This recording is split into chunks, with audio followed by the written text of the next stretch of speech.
All right. Well, welcome everybody. We are considering Senate File 45 and the amendments that have been attached to this bill through the process. We have both bodies have chosen not to concur, so we are discussing the amendments, which are second reading amendment number 2 in the House to Senate File 45 and third reading amendment number 3 to Senate File 45. And Madam Co-Chairman, I figure we'll just go through these amendments one by one and just talk about them and see where they align in the bill and what everybody's thoughts are, if that works. Okay, so let's start with, do we need a roll call? I can certainly call one if you'd like. Yeah, we should probably do that. Representative Lean? Here. Representative Chestick? Here. Representative Guggenmoss? Here. Senator Olson? Here. Senator Crago? Here. Senator Kolb? Present. Mr. Okay. Chairman, you have a quorum. We're all here. All right. Now let's get into the substance of what we have here. So let's take up third reading amendment number 3 first. And the way that I see this amendment is I see it is really divisible into kind of 3 sub amendments. So the first, we'll just kind of review them one at a time, I think is the best way to do this. The first amendment is, I guess it's not lined, but it's all of your page. You have pages 1 and 2? Yes. Yeah, okay. It's all of page 1. So Romanet 6, A, B, and C.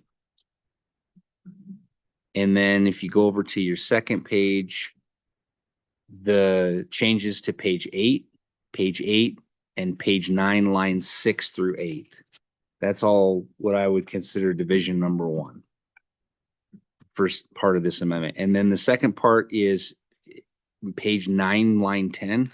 That's a part all by itself. And then the last part of this amendment is page 9, line 17 through the remainder of the amendment. Okay. So let's take a look at this first amendment. Page 7, after line 22, insert and renumber as necessary. I don't know.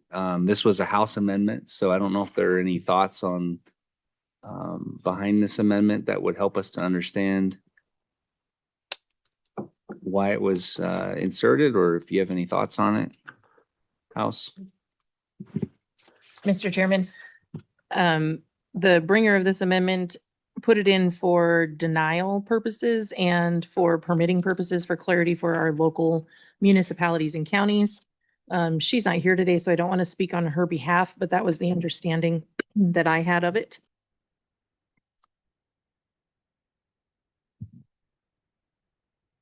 Okay.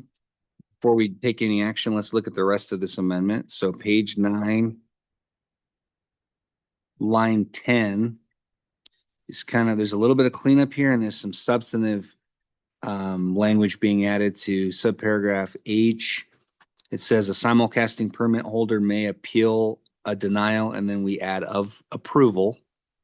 So that's the substantive change. And then the language denial of renewal is added, but originally this subparagraph applied only to the appeal of a renewal. With this change, it will apply to an approval, an initial action, and a renewal. Yes, Representative Chestick. Thank you, Mr. Chairman. I actually think that page 9, line 10 follows the other one. I think it's part of number 1 because the first division, especially part A on the first page, the welfare of the people, but what this does is it moves up in the process the ability to deny an application based on the welfare of the people residing in the district. Right now, that language is put back. It comes out of section 9, off of page 9, and gets put into this new section. So page 9, the third section basically says that it talks about revocations of permits, and one of the reasons for revoking a permit would be the welfare of the people residing need require that. And then but when you remove that from revocation, they reinsert it into the application process. So it moves up the decision about the welfare of the people from revocation, moves it up into the application process. So not the change on 9, line 10 actually just conforms to that change. So I think it really does relate directly to the moving of that language from revocation into application. Representative, I would absolutely agree that it is related. I think that's why it was ran in the same amendment, but I do see how it can stand alone though on its own. We could adopt part of this amendment and not the other part. This part, for example, if we were to adopt it, I think it would be able to stand alone. It's not dependent upon the other language in order to function. They definitely are related and they're intended to go together, but just separating them out for discussion purposes. And if there's any discussion on this at all, if not, let's talk about the last piece. So on this page, also the first amendment deleted that subparagraph D, and that is absolutely related.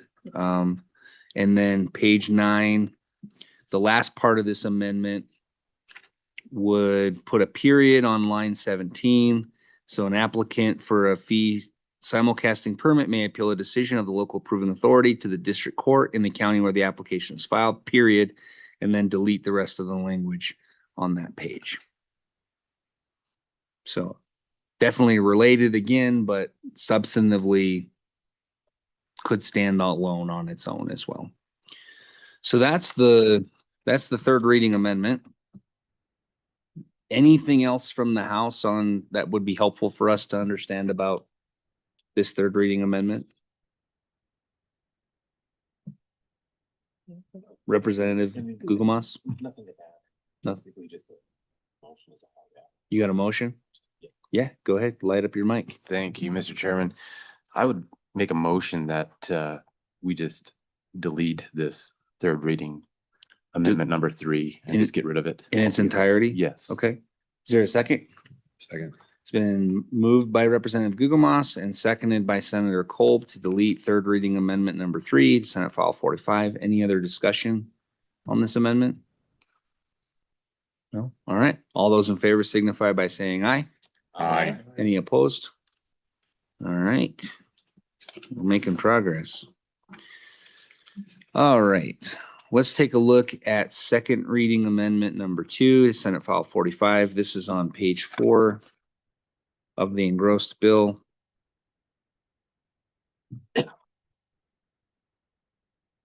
This would insert a new Romanette.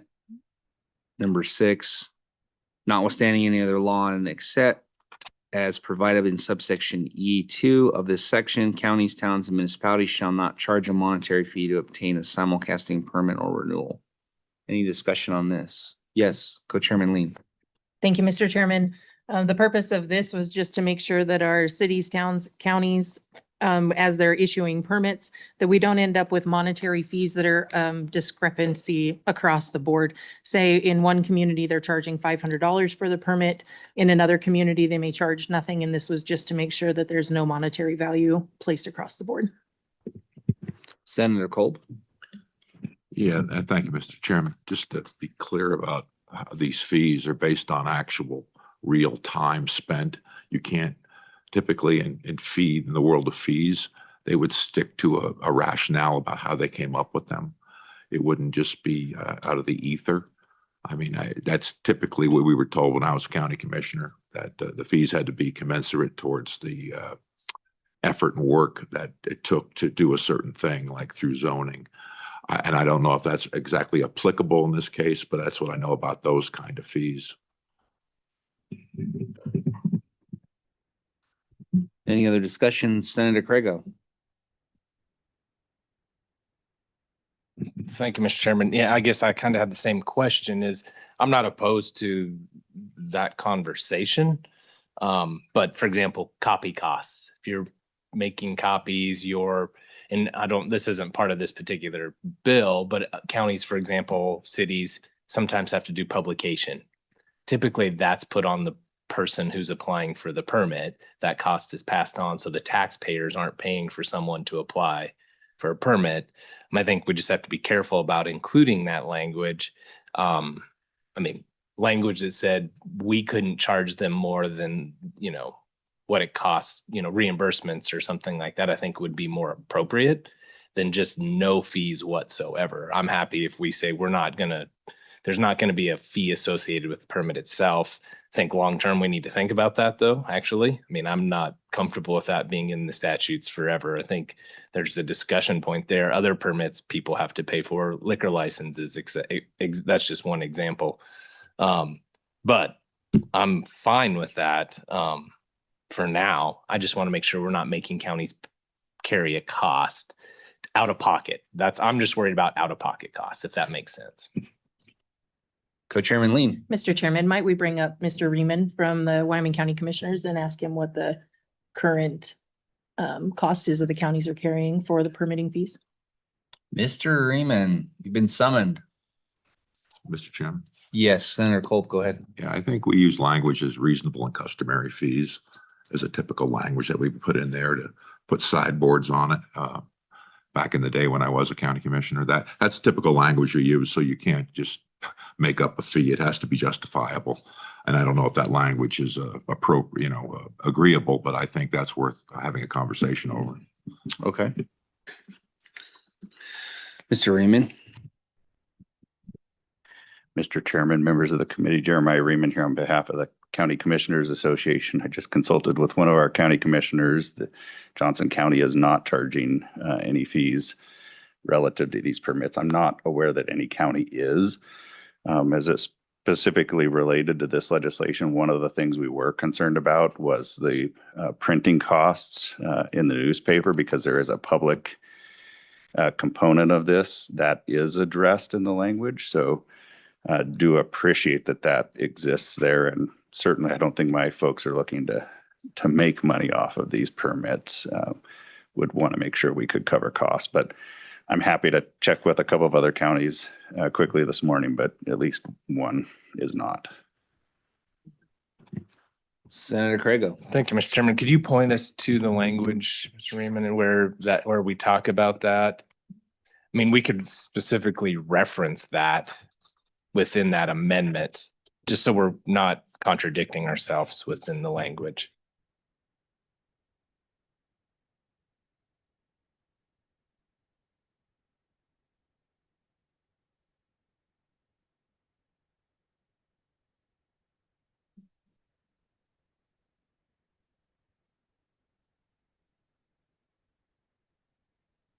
Mr. Chairman, I believe it's in provision F on page 5 and 6, but I'm just trying to quickly read that. That's the publication, yep.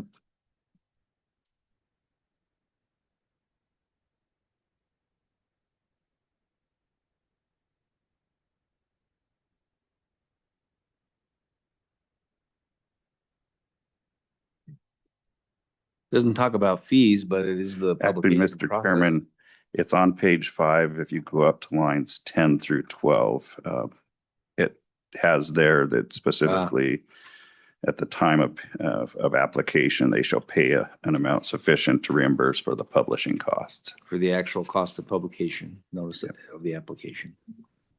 Okay.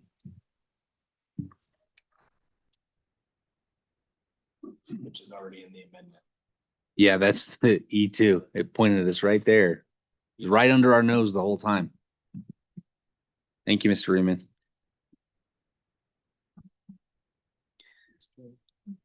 Representative Chesek. Thank you, Mr. Chairman. If we could have someone from WAM explain as well, because there's two places where permits can be issued, be the county or the city level. My question is whether I understand the purpose of the amendment. I understand it completely. I agree with it that we don't want to create an incentive for somebody for an applicant to move to a place that has no fee, so that locality has more applications to deal with and potentially more of these facilities to deal with.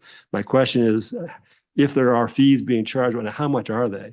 And are they really sufficient to be material to a decision as to whether to locate in or outside the city? Ms. Harpstreet? Mr. Chairman, good morning. Ashley Harpstreet, Wyoming Association of Municipalities. Mr. Chairman, Representative Chestick, I think this is a great discussion.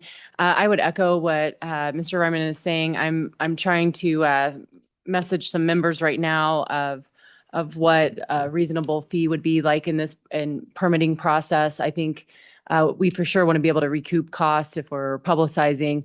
And then I want to make sure that we stay within bounds after having a very robust fee discussion earlier on some other services. So I don't know if the framework would be okay to put in there of reasonable fees. If you want to do a percentage, I don't know, the revenue, I feel like to tie it to the revenue would be, that could be escalated. So I'm trying to think of like what would keep a framed amount in, but I agree with what the representative is saying. If we get hammered with a ton of permits to keep processing, because I have some people saying tying it to revenue. I just don't know. I would need more time on that. Yeah, I think there's a couple of ways to approach it. We could adopt this amendment as just kind of like the general rule going forward. And then when we have we can always come back at a later point when we have a better idea of what type of costs are really being incurred and what we would need to do to make cities or counties whole. So that'd be option number one. I suppose we could also adopt this amendment and just limit it to not charge a monetary fee to exceed actual costs or some type of language like that. Senator Kolb? Yeah, Mr. Chairman. First, this may be a subject for another day. It's this fee subject. However, the type of language might be reasonable, a reasonable fee, and then that would tie into some rationale. Or I think I'm in favor of just not having this amendment in there because it hasn't been flushed out yet on just how to go about doing it. I don't want to make any city, town, or county, in a financial, negative situation because of dealing with this. So I would think reasonable would be a wording that would, for me, would work, but I'm not an attorney here. So I would just float that as an idea or strike it altogether because we haven't had the time really to work on it. But I'm certainly up for a discussion. Any comments on that? Mr. Chairman, Senator Kolb, I would agree with what Senator Kolb said. And if I recall the comments on the floor of why you rejected concurrence was the fact that we have to be self-sustaining, and that's been pushed back hard on us, and this hamstrings us again. So I think however you think to wordsmith it to stay reasonable, and we will make sure that is passed on to our membership. It needs to account for what we're charging for. Co-Chairman Lean? Thank you, Mr. Chairman. I'd like to make a motion to add the words after monetary fee not to exceed actual costs. Let's see, not charge a monetary fee that exceeds actual costs to obtain a simulcasting permit. Well, let's do this. Why don't we first move the adoption of this amendment, and then we can amend as a whole, and then you can amend the amendment. Does that sound good? Mr. So- Chairman, I'd move to adopt second reading House Amendment number 2. Okay, it's been moved by Representative Lean and seconded by Representative Chestick, and then you have an amendment to the language. Go ahead. Thank you, Mr. Chairman. After monetary fee not to exceed actual cost to obtain the simulcasting permit. Just add the words not to exceed the actual cost.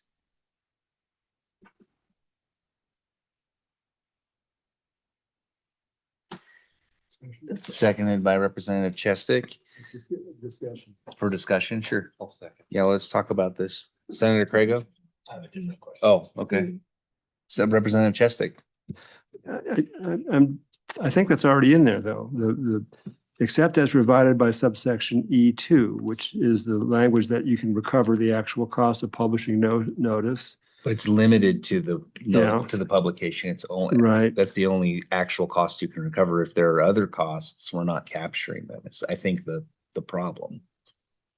Okay. Don't know what all the costs would be. Senator Kolb? Yeah, some examples would be staff time, research, you know, the cost to have them put a meeting on if there's a special meeting. I mean, there's other costs involved, which are probably, you know, unique to the certain locality that would approve said simulcasting license permit. Representative Gugelmoss, were you gonna chime in here? Look like you have something you Yeah, want to thank say? you, Mr. Chair. Just a question. Did I understand earlier that there's really no fees being charged currently? That's, So, that's my understanding of the testimony. okay, so I guess my thought is, if we need more time, you know, doing this amendment, we have some cushion. If they're not charging fees, we got some cushion to really fine tune this, if necessary. You mean the amendment without the Correct. amendment? Yes, Just the keeping secondary. the yeah, actual language of If second it's reading? gonna be a problem, trying to get the correct language, it seems like we do have some time. Senator Craigo? Yeah, Mr. Chairman, I'm just pointing out I mean, we're not charging any fees per se right now, but we are changing the system by which we actually grant permits. So right now, we don't do this process at all. So I don't think we fully know what there is to do. And so as soon as this law goes into effect, that might change. Okay. And so I think we just have to be careful of that. Any other discussion on this amendment? Mr. Chairman, Yes. on the amendment to the? We're on the amendment to the amendment. We're on the insertion of the language not to exceed actual costs. Any other discussion? All right, all those in favor signify by saying aye. Aye. All those opposed? All right, that amendment has been adopted. We're back on the main amendment. Are there any other amendments to this? Senator Craigo? Yeah, Mr. Chairman, I have real problems with the notwithstanding any other law and except as. Well, Well, the actually, accept as is yeah, except as necessary. is fine, yes. I don't understand the purpose of the notwithstanding any other law clause within this. I'm not sure where that came from or why it's included. That's anytime someone throws that into a bill, I get real nervous. Because that means for example, there could be an argument that the revenue generated by these permits could fall under the notwithstanding any other law. And I just don't understand. I don't think it's necessary, but I guess I'd be willing to hear from the bringer of the amendment of why the notwithstanding any other law was put into this. Because I think we could just start the amendment as except as provided by subsection E2, which covers everything. We can't charge any fees, period. So I just like to discuss that a little bit. Okay, Co-Chairman Lean. Thank you, Mr. Chairman. It was, excuse me, it was the way it was drafted from our good attorney staff. And while I was reading it, I didn't think about the revenues coming in from. So I'm amenable to striking that language. So moved, Mr. Chairman. All right, it's been moved by Senator Craigo and seconded by Senator Kolb to delete notwithstanding any other law and any other discussion on this? Any discussion? All those in favor signify by saying aye. Aye. Any opposed? Okay, that amendment has been adopted. We are back on the main amendment. Are there any other amendments to this amendment? Question.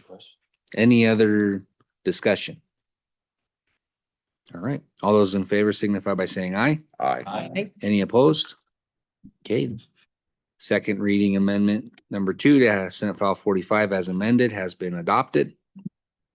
Is there any other discussion on this Senate file? All right. Well, I guess we're adjourned. Good job, committee. Oh, Yeah, do we have to vote? I almost pulled a fast one on everyone there. I thought it was a new method we had. So we have adopted the amendments. So we are voting on is it a roll call vote? No, I don't think so. I No. don't think so. We signify our vote by signing on the report. Yeah, so what is there left to vote on? Typically, I mean, You've already voted on the amendments. I think we usually just vote on the report itself, but that's how I don't think it matters, Mr. Chairman, but. Well, I'm not opposed to just voting. Just vote. Okay, let's vote some more. Yeah, vote again. All those in favor of the conference committee report on Senate File 45 signify by saying aye. Aye. Any opposed? All right, you better all sign it after that. Now we're adjourned.